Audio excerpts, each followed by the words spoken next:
यकीन करिए अगर आपने एक बार कच्चे चावल से ये बर्फी बना ली ना तो आप इसके फैन हो जाओगे। बहुत ही ज़्यादा टेस्टी बनकर तैयार होती है।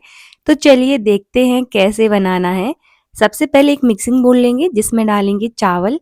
तो मैंने यहाँ पर 1.5 कटोरी चावल का यूज़ किया है। आप कोई भी कप या कटोरी सेट कर लीजिए, उसी से सारी चीज़ें हम ऐड करेंगे ताकि जो हमारी बर्फी है बिल्कुल परफेक्ट बने। तो बस यहाँ पर हमें 1 से 2 बार अच्छे से वॉश कर लेना है चावल को, ताकि जो चावल में गंदगी रहती है वो सारी निकल जाए। आप कोई भी चावल ले सकते हैं, जो भी आपके पास है उनका यूज़ कर सकते हैं। ज़रूरी नहीं है कि इसके लिए हमें कोई स्पेसिफिक चावल की ज़रूरत पड़ेगी। तो देखिए यहाँ पर अच्छे से वॉश करके उसका सारा एक्स्ट्रा पानी हम निकाल लेंगे। तो इस तरह से हमें सारा एक्स्ट्रा पानी निकाल लेना है। आप चाहें तो चावल को पंखे के नीचे डालकर 10 से 15 मिनट के लिए अच्छे से ड्राई कर लें, या फिर इस तरह से मेरी तरह उसका सारा एक्स्ट्रा पानी निकाल कर कढ़ाई में डालकर उसको 4 से 5 मिनट के लिए इस तरह से रोस्ट कर लें, तो उसका जो एक्स्ट्रा पानी है वो निकल जाएगा। तो देखिए मैंने यहाँ पर उसको सुखाया नहीं है, मैंने उसको अच्छे से 4 से 5 मिनट के लिए इस तरह से लो टू मीडियम फ्लेम पर बढ़िया से रोस्ट कर लिया है ताकि ये ड्राई हो जाए। तो इसी तरह से हमें रोस्ट कर लेना है। चावल को तो हम वैसे भी रोस्ट करेंगे, तो इस तरह से हम उसको ड्राई भी कर लेंगे और रोस्ट भी हो जाएंगे हमारे चावल। जब इस तरह से सारा एक्स्ट्रा पानी जो है इसका निकल जाएगा और अच्छे से इस तरह से ड्राई हो जाएंगे चावल, तो इसमें डालेंगे हम 1 चम्मच घी। तो यहाँ पर हमें ज़्यादा घी की ज़रूरत नहीं पड़ेगी, ज़्यादा घी नहीं डालना है, सिर्फ 1 से 2 चम्मच ही घी का यूज़ करेंगे। बस इतना ही हमें घी डालना है और उसको मीडियम फ्लेम पर बढ़िया से चलाते रहेंगे और इसको रोस्ट करेंगे। और इसको हमें ज़्यादा रोस्ट नहीं करना है, उतना ही रोस्ट करेंगे ताकि इसका कच्चापन निकल जाए और हल्का सा इसका कलर चेंज हो जाए। अगर आप इसको ज़्यादा रोस्ट करोगे और उसका ज़्यादा कलर चेंज हो जाएगा तो जो हमारी बर्फ़ी है उसमें कड़वा टेस्ट आएगा, इसलिए इसको आप हल्का ही ब्राउन करिएगा। तो देखिए मैंने इसको बढ़िया से इस तरह से रोस्ट कर लिया। यकीन करिए अगर आपने एक बार एक कच्चे चावल से ये बर्फ़ी बनाकर तैयार कर ली ना, तो आप इसके फ़ैन हो जाओगे। बहुत आसान सी रेसिपी है। तो चलिए अब इनको हम बढ़िया से ठंडा होने के लिए साइड में रख देते हैं। ये अच्छे से रोस्ट हो चुके हैं। अब उसी कढ़ाई में हम डालेंगे दूध। तो यहाँ पर जिस कटोरी से हमने चावल लिए थे ना, उसी कटोरी से हम लेंगे यहाँ पर दूध। मैंने यहाँ पर मलाई के साथ ही दूध लिया है, उबला हुआ दूध है ये। तो 1.5 कटोरी ही हम दूध लेंगे। सारी चीज़ें हम कटोरी के अकॉर्डिंग ही डालेंगे। तो 1.5 कटोरी दूध डालने के बाद इसमें ऐड करेंगे हम मिल्क पाउडर, जिससे इसका टेस्ट और भी ज़्यादा बढ़िया आएगा। तो 1 कटोरी मैंने यहाँ पर मिल्क पाउडर डाला है।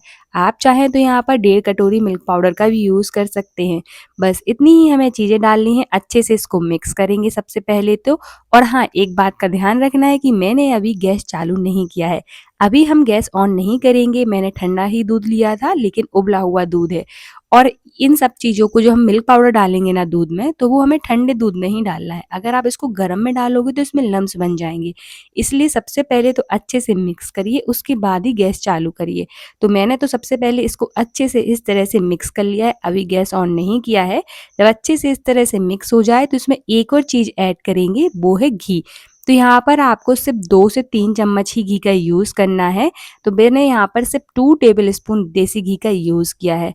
अगर आप नहीं डालना चाहें तो बिल्कुल ऑप्शनल है, इसको स्किप भी कर सकते हैं। घी डालकर हमें अच्छे से सारी चीज़ों को बढ़िया से मिक्स कर लेना है। तो देखिए इस तरह का एक बैटर बनकर तैयार हो जाएगा। अभी गैस चालू नहीं किया है, इसको भी हम साइड में रखेंगे। तब तक हम आगे की तैयारी कर लेते हैं। तो यहाँ पर लेंगे हम आधी कटोरी काजू। तो मैंने यहाँ पर आधी कटोरी लिए है, आप चाहे तो 1 कटोरी काजू का भी यूज़ कर सकते हैं। और अगर आप इसमें काजू नहीं डालना चाहते हैं तो इसको स्किप भी कर सकते हैं। और इस तरह से हमें बढ़िया से इसको पाउडर फॉर्म में तैयार कर लेना है। और हाँ, हमें इसको ज़्यादा नहीं चलाएँगे, अगर आप इसको ज़्यादा चलाओगे तो ये पेस्ट बन जाएगा। तो बस इस तरह से हमें बढ़िया से इसको पाउडर फॉर्म में तैयार करके साइड में रखेंगे। अब जो चावल हमने ठंडे होने के लिए रखे थे, वो भी बिल्कुल अच्छे से ठंडे हो चुके हैं। अब इसको हम ग्राइंडर जार में डालेंगे। तो एक साथ ही हम सारे चावल को डाल देंगे। आप थोड़ा-थोड़ा करके भी इसको ग्राइंड कर सकते हैं या फिर एक साथ इस तरह से ग्राइंड कर लीजिए। और इसको भी हमें बढ़िया से पाउडर फॉर्म में तैयार कर लेना है। तो देखिए इस तरह से हम बढ़िया से चावल का पाउडर बनाकर तैयार कर लेंगे। अब इसमें बड़े-बड़े लम्स रह सकते हैं, इसलिए मैंने यहाँ पर उसको छन्नी की मदद से छान लिया है। तो छानिएगा ज़रूर ताकि बड़े-बड़े जो साबुत चावल हैं वो ना रहें। तो इस तरह से बढ़िया से छन्नी की मदद से छान लीजिए, तो बहुत ही ज़्यादा आसानी से जो है हमें बारीक वाला इसका आटा मिल जाएगा। तो देखिए इस तरह से बढ़िया से हमें छान लेना है। तो यहाँ पर आप देख सकते हैं कुछ-कुछ बड़े-बड़े जो दाने हैं इस तरह से रह जाते हैं। इसलिए एक बार छान ज़रूर लीजिएगा। अब इसका आप किसी भी चीज़ में यूज़ कर सकते हैं, या तो आप दोबारा से इसको ग्राइंड कर लीजिए या फिर खीर में डालकर इसको आप यूज़ कर सकते हैं। टेस्ट बहुत ही ज़्यादा बढ़िया आएगा। तो देखिए इस तरह से हमें बढ़िया से चावल का पाउडर बनाकर तैयार कर लेना है। चलिए ये भी हमारा बिल्कुल तैयार है। अब लेंगे हम थाली जिसमें हम बर्फ़ी को सेट करेंगे। तो कोई भी बर्तन ले लीजिए। सबसे पहले तो इसको हम घी से ग्रीस कर लेंगे। घी या फिर ऑयल से उसको ग्रीस कर लीजिए। तो ये काम हम पहले से ही करके रख लेंगे। तो मैंने यहाँ पर बढ़िया से एक थाली ली है, उसको बढ़िया से घी से ग्रीस कर लिया है। चलिए अब हम चलते हैं गैस की ओर। तो देखिए जो मिक्सचर हमने बनाकर तैयार किया था, अब गैस चालू कर देंगे और इसको चलाते रहेंगे। गैस का फ्लेम हम लो टू मीडियम ही रखेंगे और इस तरह से चलाते रहेंगे। और जो हमने इसमें मिल्क पाउडर डाला है, उसकी वजह से जो दूध है वो जल्दी से थिक हो जाएगा, जल्दी से गाढ़ा हो जाएगा। तो इसको चलाते रहिएगा ताकि ये नीचे से चिपके ना। इसी स्टेज पर हम डाल देंगे इसमें इलायची पाउडर फ्लेवर के लिए, बिल्कुल ऑप्शनल है। अगर आप नहीं डालना चाहते हैं तो स्किप कर सकते हैं। बस धीरे-धीरे आप देखते जाएँगे तो जो हमारा मिक्सचर है कुछ इस तरह से थिक होता जाएगा। बस आपको एक बात का ध्यान रखना है कि उसको चलाना नहीं छोड़ना है, नहीं तो ये किनारे में चिपकना स्टार्ट हो जाएगा। और जब भी आप ये मिठाई बना रहे हैं तो कोशिश करिए कोई मोटी तली की कढ़ाई लें या फिर नॉन स्टिक कढ़ाई लें। अब इसी स्टेज पर इसमें ऐड करेंगे हम चीनी।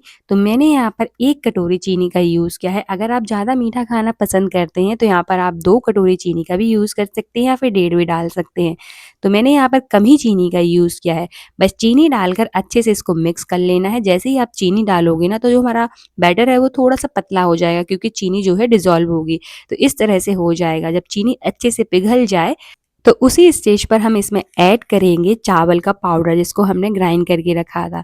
तो चलिए अब हम डाल देते हैं, एक साथ हम सारा डाल देंगे। और हाँ, इस बात का ध्यान रखना है कि इस स्टेज पर गैस का फ्लेम हमें लो ही रखना है, या फिर आप इसको बंद कर दीजिए। तो लो फ्लेम पर हम डाल देंगे और साथ ही में डाल देंगे काजू वाला पाउडर और अच्छे से इनको मिक्स कर लेंगे। अच्छे से चलाएँगे ताकि इसमें कोई भी लम्स ना रहे और सारी चीज़ें अच्छे से मिक्स हो जाएँ। तो बहुत ही ज़्यादा आसान सी रेसिपी है। अगर आपने एक बार बना ली ना तो यकीन करिए आप हर बार इसको बनाओगे।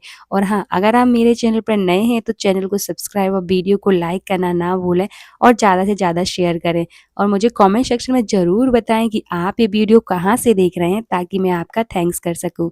देखिए यहाँ पर जैसे-जैसे आप इसको पकाओगे ना तो जो बैटर की कंसिस्टेंसी है कुछ इस तरह से होती जाएगी। और हमें इसको तब तक पकाना है जब तक इसकी कंसिस्टेंसी कुछ इस तरह से थिक ना हो जाए। जैसे ही ये जमने की कंसिस्टेंसी में आ जाए तो उसी स्टेज पर हम गैस बंद कर देंगे। तो देखिए हमारा बिल्कुल मिक्सचर रेडी है और ये बिल्कुल जमने की कंडीशन में आ चुका है। तो चलिए गैस बंद कर देते हैं और इसको हम ट्रांसफ़र कर देते हैं ग्रीस की हुई थाली में, जिसको हमने पहले से ही ग्रीस करके रख लिया था। और सबसे अच्छी बात ये है कि इस मिठाई को आप स्टोर करके भी रख सकते हैं। आप फ्रिज में इसको 15 से 20 दिन के लिए स्टोर कर सकते हैं और बिना फ्रिज के भी आप इसको 1 हफ्ते के लिए बाहर रखकर खा सकते हैं। बहुत ही ज़्यादा टेस्टी लगती है, तो एक बार ज़रूर बनाइएगा और मुझे कमेंट सेक्शन में बताना मत भूलिएगा। तो देखिए इस तरह से हम बढ़िया से स्प्रेड कर देना है। आप चाहें तो यहाँ पर ड्राई फ्रूट से गार्निश भी कर सकते हैं, लेकिन मैंने इसको बिल्कुल सिंपल रखा है। अब इसको हम 2 घंटे के लिए ठंडा होने के लिए छोड़ देंगे।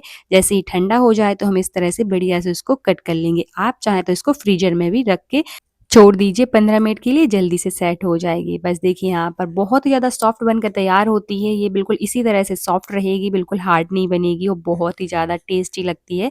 तो एक बार ज़रूर बनाइएगा। देखिए इस तरह से हम बढ़िया से इसको स्क्वायर शेप में कट कर लेना है। जैसे भी आप चाहें इसको कट कर सकते हैं और निकाल लेंगे। तो बनकर तैयार है हमारी बहुत ही ज़्यादा टेस्टी कच्चे चावल की मिठाई। तो एक बार आप ज़रूर बनाइएगा, आपको बहुत पसंद आएगी।